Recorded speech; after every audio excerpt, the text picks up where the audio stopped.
So hello guys and welcome back to our channel. Today I'm going to show you how to leave a circle on Life360. Now in order to leave a circle on Life360, you will first need to open up the app.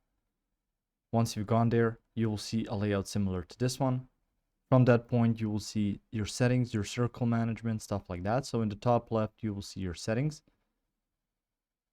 Once you're here, you can see your smart notifications, location sharing, your circle management, and you can add people to your circle. So if you want to leave a circle, just go to your circle management. You can see your role. You can see some admin status, people. You can add people. You can set bubbles access, and you can see the option at the very bottom that's going to say leave the circle or leave circle in this case.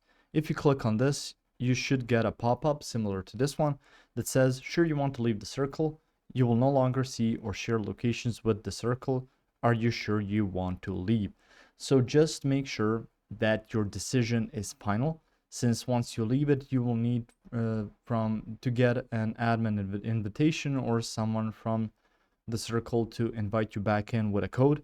So just make sure that once you've decided that you want to leave the circle, that's going to be final decision moment. Because once you get here and click on yes, you will no longer be a part of that circle and won't be getting the benefits of being part of that circle. So you won't be able to see the necessary information maybe for your circle and your family. So just make sure if you're leaving that circle that you're leaving for good.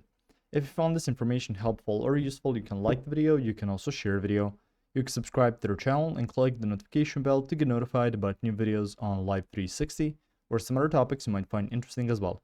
See you guys in the next one. Goodbye.